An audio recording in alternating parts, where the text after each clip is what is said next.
अस्सलाम वालेकुम स्टूडेंट्स, क्या हाल है आपका? ठीक ठाक है? अच्छा स्टूडेंट्स, आज का जो हमारा टॉपिक है वो है मेमोरी एंड डाटा स्टोरेज। यानी कि आज के टॉपिक में हम पढ़ेंगे कि मेमोरी क्या होती है और डाटा स्टोरेज जो सी होती है वो क्या चीज़ होती है।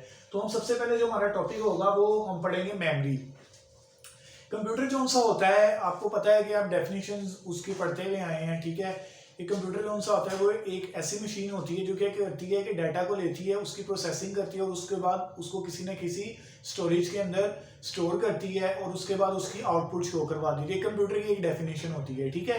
तो उसी को लेके हम मेमोरी के कॉन्सेप्ट को लेके चलते हैं कि मेमोरी होती है। मेमोरी क्या होती है? जैसे कि ह्यूमन है, ह्यूमन की मेमोरी होती है, ह्यूमन की कुछ मेमोरीज होती हैं, जैसे कि उसकी कोई याददाश्त होती है जो अपने जेहन में रखता है। इसी तरह लाइक कंप्यूटर भी क्या करता है कि अपनी जो याददाश्त होती है, जो उस पर काम हुआ होता है, उसके लिए जो मेमोरीज यूज़ करता है, उनकी टाइप जो उनसी होगी वो हम इसी टॉपिक के अंदर पढ़ेंगे। यानी कि कंप्यूटर क्या करेगा कि कोई भी वो काम करता है, कोई भी वो टास्क परफॉर्म करता है तो वो अपनी मेमोरी के अंदर यानी कि अपनी याददाश्त के अंदर स्टोर करता है, ठीक है।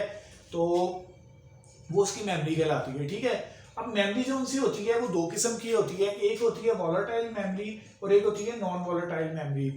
अच्छा, हम इन दोनों को डिटेल में पढ़ते हैं कि वॉलेटाइल मेमोरी क्या होती है और नॉन वॉलेटाइल मेमोरी क्या होती है, ठीक है। तो सबसे पहले हम पढ़ते हैं वॉलेटाइल मेमोरी। हमारे पास जो पहली टाइप है उसके अंदर आ रहा है वॉलेटाइल मेमोरी और इसको हम प्राइमरी स्टोरेज भी कहते हैं। बेसिकली करता क्या है, जो हमारे पास वॉलेटाइल मेमोरी होती है वो ऐसी मेमोरी होती है जब वो कोई प्रोसेसिंग कर रही होती है तो सबसे पहले जिस मेमोरी के अंदर आपका जो वर्क हुआ होता है, ठीक है, जो आपका जो टास्क परफॉर्म हुआ होता है वो सबसे पहले कौन सी स्टोरेज में जाता है? प्रोसेसिंग के बाद वो आपकी जाता है वॉलेटाइल मेमोरी के पास, ठीक है। तो वॉलेटाइल मेमोरी जो उनसे होती है वो प्रोसेसर के बहुत करीब होती है। आप इसको जाके मजीद डिटेल में अगले कुछ चैप्टर्स के अंदर स्टडी करेंगे, ठीक है। तो अभी मैं उसकी डिटेल में नहीं आपको लेके जाऊंगा। अभी हम जो है वो सिर्फ इस हद तक रहेंगे कि ये क्या करता है। बेसिकली ये आपकी फर्स्ट स्टोरेज मेमोरी होती है, यानी कि कंप्यूटर सबसे पहले जिस मेमोरी को यूज करता है उसको वॉलेटाइल मेमोरी कहते हैं, ठीक है।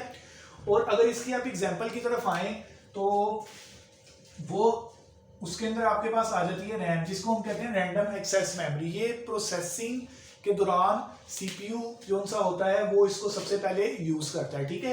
तो आपकी जो ये मेमोरी होती है, अगर बिलफर्ज जब तक ये पावर के साथ कनेक्टेड होती है, यानी कि जब तक इसको सप्लाई मिलती है स्टोरेज को, इस वाली मेमोरी को, ठीक है, यानी कि प्राइमरी स्टोरेज जो आपकी वॉलेटाइल मेमोरी है, जब तक ये किसी इलेक्ट्रिक केबल के साथ कनेक्टेड होगी तब तक ये जो उनसी होगी डाटा को स्टोर करेगी। लेकिन जैसे ही आपने उसको हटाएंगे इलेक्ट्रॉनिक केबल को अपनी को, तो क्या होगा, ये मेमोरी क्लीन हो जाएगी, वॉश हो जाएगी। इसलिए इसको कहा जाता है वॉलेटाइल मेमोरी। यानी कि जब तक आपने इसको कनेक्ट करके रखा किसी पावर के साथ तो ऑटोमेटिकली ये क्या करेगी, डाटा को स्टोर करेगी। लेकिन जैसे ही आपने पावर हटाई तो आपकी जो स्टोरेज है वो क्लीन अप हो जाएगी। मिसाल के तौर पे आपका लैपटॉप ऑन है, ठीक है, उसके दौरान जो आपकी रैम होती है उसके अंदर जो डाटा स्टोर हुआ होता है वो तब तक ही आपको विजिबल होता है, या आपको विजिबल या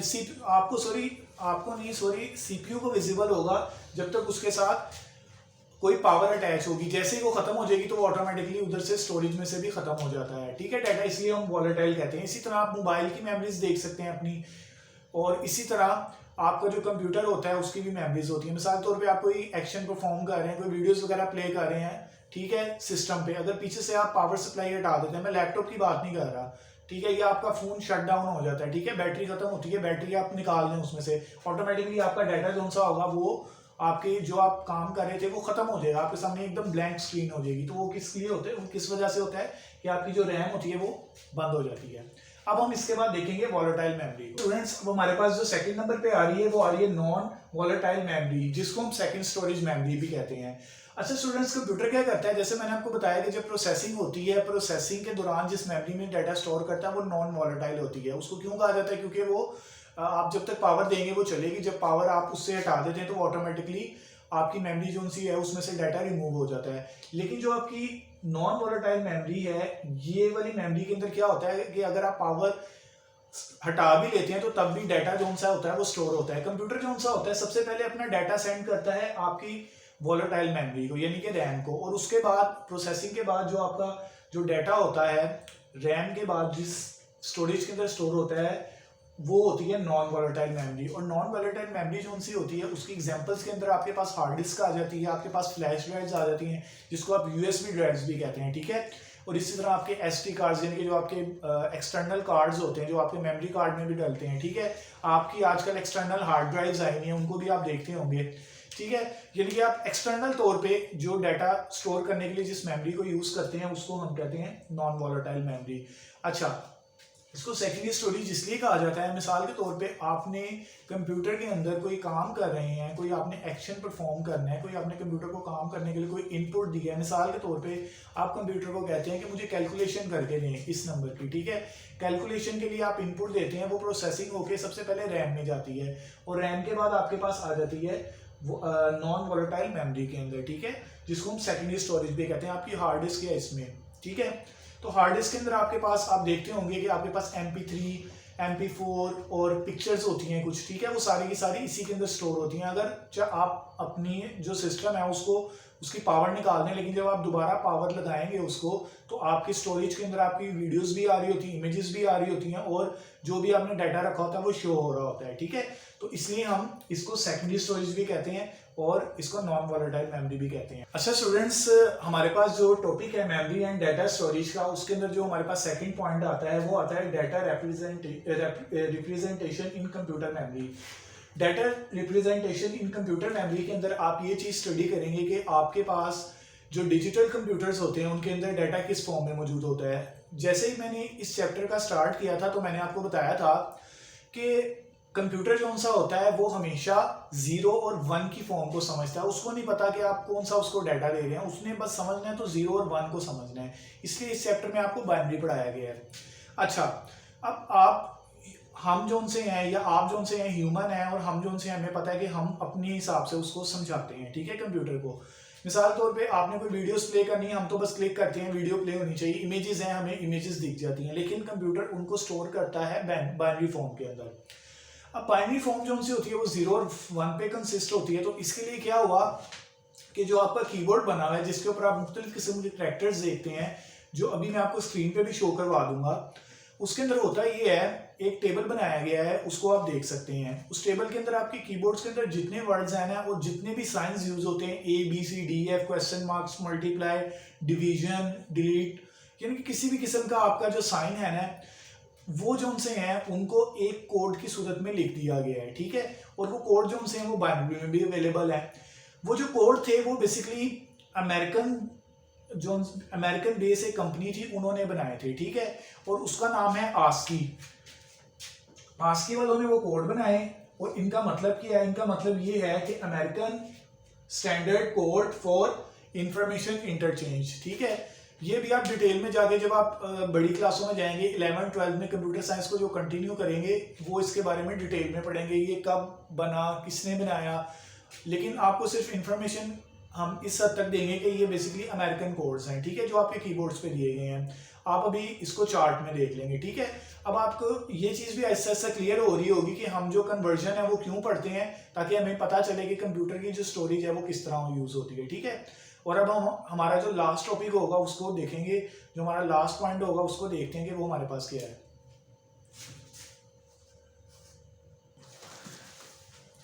अच्छा स्टूडेंट्स, आपको बुक के अंदर एक एग्जांपल दी गई है, उसके अंदर आप क्या करेंगे, आपको आस्की कोड जो सा टेबल आपकी स्क्रीन पे मैंने शो करवाया है उसके अंदर आप देख सकते हैं कि उसके अंदर उन्होंने बताया कि पाकिस्तान जो सा है आपका मुल्क है, ठीक है, उसके अंदर आप क्या करेंगे, अलग-अलग वर्ड होंगे, यानी कि PAKISTAN।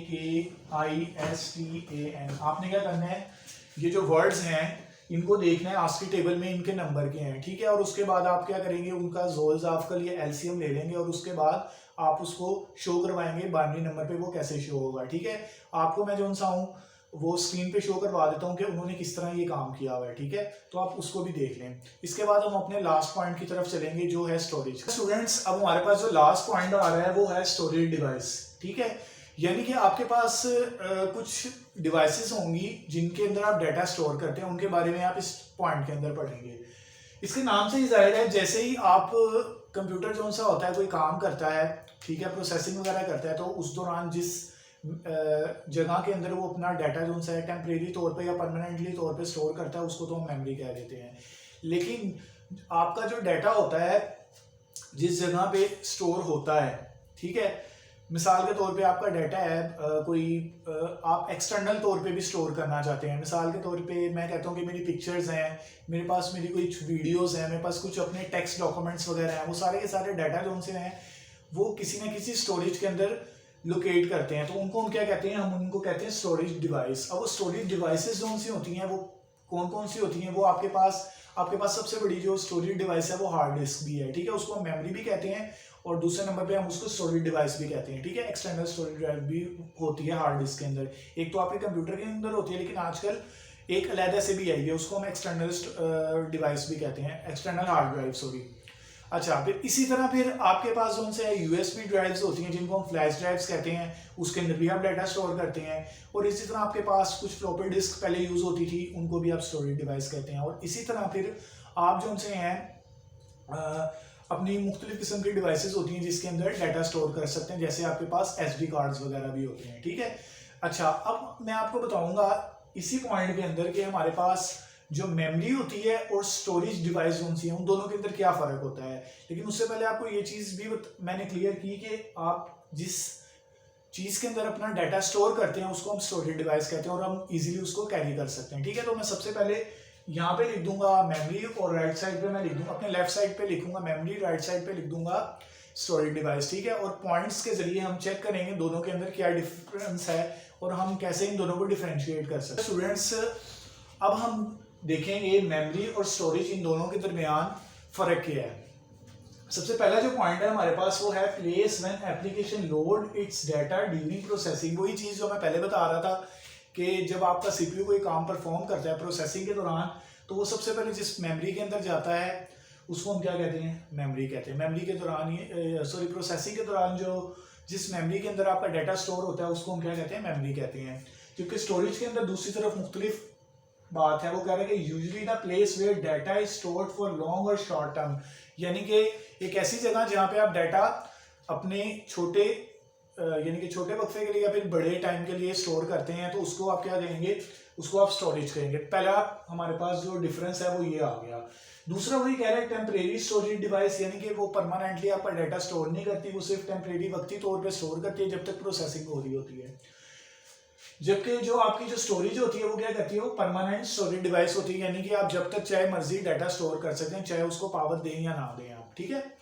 उसके बाद थर्ड नंबर पे वो कह रहा है लेसर इन साइज, यानी कि उसका जो साइज होता है वो कम होता है। आपने यूजुअली देखा होगा रैम्स आपकी 2GB 3GB 4GB होती हैं, लेकिन दूसरी तरफ आपकी जो हार्ड डिस्क होती है वो थोड़ी बड़ी साइज की होती है। मिसाल के तौर पे वो मिनिमम स्टार्ट जोन सी होती है, अगर आप विंडो XP की तरफ भी अगर आप जाते हैं तो फिर भी आपकी जो हार्ड ड्राइव थी वो मेरा ख्याल है कि 67 या 68GB से स्टार्ट होती थी, जब तक यानी कि हमने पेंटियम 4 को यूज़ किया। उससे नीचे भी कम भी हुआ करती थी, लेकिन फिर भी आप देख लेंगे उससे पहले फिर रैम जो सी थी वो भी केबीज में होती थी। अच्छा, फिर उसके बाद आपके पास आ जाता है हाई एक्सेसिंग स्पीड, यानी कि आपका CPU होता है वो इसको सबसे पहले एक्सेस कर देता है आसानी के साथ, जबकि जो आपकी सेकंड स्टोरेज होती है उसको एक्सेस वो लेट करता है। लेकिन जो आपकी जो मेमोरी है वो जल्दी और सबसे पहले जो सी एक्सेस हो जाती है, लेकिन जो आपकी स्टोरेज डिवाइस होती है वो थोड़ी लेट होती है। फिर उसके बाद वो कह रहा है it is called primary memory, इसको हम प्राइमरी मेमोरी भी कहते हैं, यानी कि CPU इसको पहले यूज करता है, जबकि इसको हम सेकेंडरी स्टोरेज भी कहते हैं। क्यों कहते हैं, क्योंकि ये जो सा है ये आपका फर्स्ट मेमोरी के बाद यूज होता है, इसलिए हम इसको सेकेंडरी स्टोरेज डिवाइस भी कहते हैं, ठीक है। यानी कि सबसे पहले CPU आपकी कौन सी मेमोरी को एक्सेस करता है, आपकी प्राइमरी मेमोरी को, तो इसलिए हम इसे प्राइमरी मेमोरी भी कहते हैं। जबकि जो आपकी स्टोरेज जोन सी होती है उसको हम सेकेंडरी इसलिए कहते हैं क्योंकि ये सेकंड नंबर पे इसको वो एक्सेस करता है, इसलिए हम इसको सेकेंडरी स्टोरेज डिवाइस भी कहते हैं, ठीक है। तो आपने इन दोनों के अंदर डिफरेंशिएट देख लिया कि इसके अंदर मेमोरी के अंदर और स्टोरेज के अंदर क्या फ़र्क है। अच्छा स्टूडेंट्स, आज के लिए इतना ही। अगर आपको कोई भी किसी भी किस्म का क्वेश्चन हो तो आप मेरे से पूछ सकते हैं।